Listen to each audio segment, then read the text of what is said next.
When you've got a growing brand, you've got a lot of things going on. You've got sales channels that are accelerating. You've got production issues. You've got maybe resource constraints in terms of people's time and maybe even capital. And you're trying to balance it all. But then on the other side of it, you hear Amazon. And maybe you're getting some success with Amazon, but you're hearing other things about, oh, my friends are doing this, or our competitor is doing this amount of sales on Amazon, right? And you're starting to wonder for your brand, what are we doing on Amazon? How do we measure that? How do we know if we're being successful? And what are some of the ways we can improve ourselves on Amazon and start to maybe measure some ROI behind that? And that's what we're going to talk about today.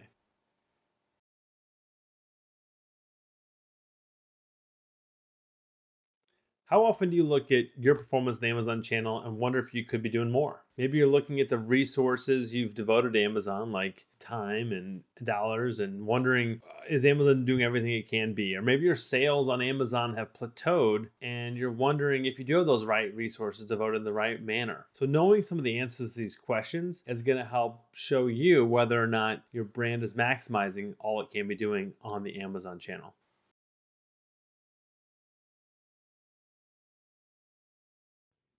All right, so you're starting to ask yourself those questions. So now, how can you get a pulse of actually what's happening on Amazon and if you are actually maximizing the channel? So first things first, look at the numbers, look at the metrics, right? And just take a deep dive into, sales numbers, profitability numbers, some of your advertising metrics, and really drill down. And if you can find some maybe benchmark data, just as what things are overall, that could be helpful to kind of see where you're at and relative into others. However, I will say customers always ask us, what's a good costs, what's a good margin percentage? It's different for everybody, right? Every brand has different goals on Amazon and has different goals for overall business. So don't get too hung up on benchmarking yourself against others. The second thing is do an audit. You can do an audit internally. You can, again, kind of measure all those aspects of not only the metrics and the numbers, but also just look at your pages from a customer's point of view. Ask a friend or family member to look at your Amazon pages and say, hey, does this convey what our product is and what it can do? And as a customer, do you feel compelled to buy this based on the content you're reading and seeing on the page? You can also do a paid audit, pay a service provider or an agency for their time to have their team take an in-depth look at your account, and they can look at it and understand how you're doing in advertising and some of the other Amazon programs available to you. The third thing would be just to ask, right?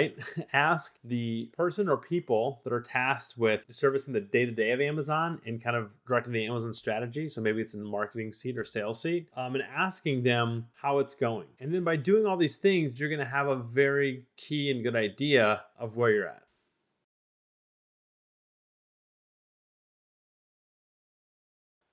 All right, so you've gotten some of those answers from your team on kind of where Amazon's at, and you kind of have an idea of where it's at and where you want it to go. So now what are some of the easiest steps you can take to really optimize Amazon internally? One of the biggest things you can do is look at this suite of Amazon software that's out there by third-party providers. So there's been a whole cottage industry built on software that integrates into Seller Central accounts through Amazon's API. Now this could be advertising software, it could be customer messaging software, it could be inventory forecasting, or also some unique tools like a Helium 10 or a Jungle Scout, where you're researching maybe what products are doing in terms of sales and volume, but also from a keyword perspective. By utilizing different software, you're going to be able to free up your team's time from some of the mundane tasks and or have the software actually be more effective and efficient for you compared to what you've been doing manually. So this is going to save your team time. It's going to be able to allocate their resources to maybe more tasks outside of Amazon, other parts of the business, and it can potentially save you money, especially from the advertising perspective, where you can maybe lower some of your advertising costs and get your advertising to be much more efficient and effective as opposed to just throwing dollars at the problem.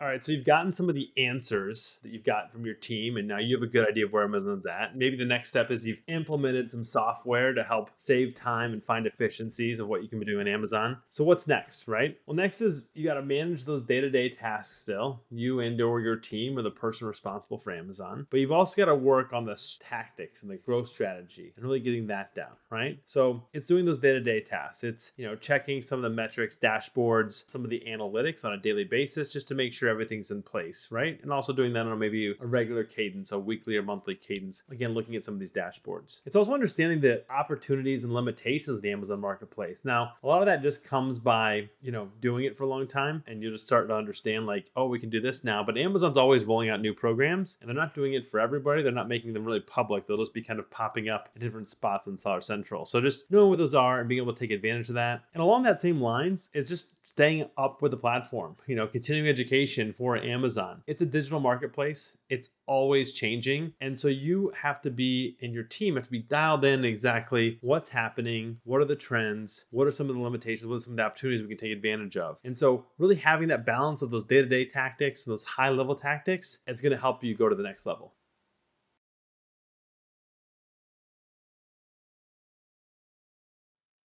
All right, so Amazon's working well for you now. Or maybe it was working well, but now you've had to devote your team's attention to other parts of the business that are starting to balloon and take over, right? You're growing brand. You're growing on Amazon. You're growing outside of Amazon. And as things happen, resources become constrained. You're trying to hire new people, getting people on board, opening up new channels, getting more sales, but then you don't want Amazon to be neglected and all the hard work you've done thus far to be for naught, right? What can you do? First of all, start measuring things again, right? So we talked about that before, but measure in terms of how many hours actually spent on Amazon by your team, right? So it doesn't have to be a hard stopwatch kind of thing, but hey, if Susie spent 2 hours on Amazon today, then we should know that. And if we should start tracking that and start to measure that ROI and thinking about the dollars we're putting into that. And also from a software perspective, right? That costs money. And when you start bundling different software on top of each other, it can start to get a little expensive. So start measuring that into your calculation as well. And then kind of look at, okay, here's what we're devoting to it internally, but then here are some options for external help, right? And so maybe looking at, maybe it's a freelancer that specializes in Amazon or an Amazon service provider or agency type place where it's a team of experts and they do Amazon every day and they know it really well and they can interface into your account and help you to the next level. And just like anything in outsourcing, you want to make sure that that company you're using has the right ideals of your brand and understands your product, your brand, and where you want to go in the direction of strategy, and just isn't using a cookie cutter